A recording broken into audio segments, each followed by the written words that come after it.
13 तारखेला विल्लोळी शिवारात कोयत्याने प्राणघातक हल्ला करून जीवे ठार मारले होते। एका अनामिकाने ही घटना मोबाईलमध्ये बंदिस्त केल्याने त्यास वाचा फुटली होती। या प्रकरणी नाशिक पोलीस ठाण्यात गुन्हा दाखल करण्यात आला होता। या पार्श्वभूमीवर स्थानिक गुन्हे शाखेच्या पथकाने तपासाची सूत्रे हाती घेतली होती। चौकशी अंती मयत इसम याचे नाव सूरज कुमार सोलंकी असे असून तो नाणावली भागातील रहिवासी होता। पोलिसांनी तपासाला दिशा दिली तेव्हा मयत सूरजकुमार सोलंकी याचे एका महिलेशी वाद असल्याचे स्पष्ट झाले। तेव्हा पोलिसांनी अहिल्यानगर जिल्ह्यातील सीमावर्ती भागातून त्या महिलेस पतीसह ताब्यात घेतले। साधना शिंदे आणि सोलंकी एका कंपनीत नोकरीस होते। त्याने ओळख वाढवून तिच्याशी अनैतिक संबंधाची मागणी केली। ती मान्य न करता साधना शिंदे आणि पती हनुमंत शिंदे या दोघांनी सोलंकी याची हत्या केली। पोलीस अधीक्षक बाळासाहेब पाटील यांनी या प्रकरणाची माहिती दिली। का प्रकार होता सर तो?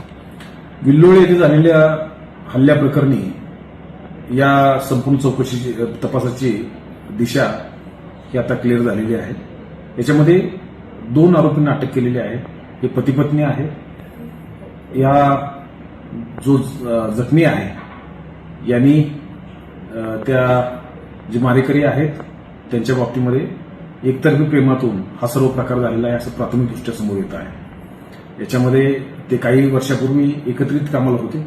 त्यानंतर ह्याची नोकरी ह्याची ड्युटी त्या कंपनीमधून बंद झाली होती आणि त्यानंतर सुद्धा हा वारंवार त्यांचे संपर्क करत होता। एवढी माहिती समोर आलेली आहे। तपासामध्ये अधिकची माहिती समोर येईल। दोन्हीही आरोपींना अटक केलेली आहे।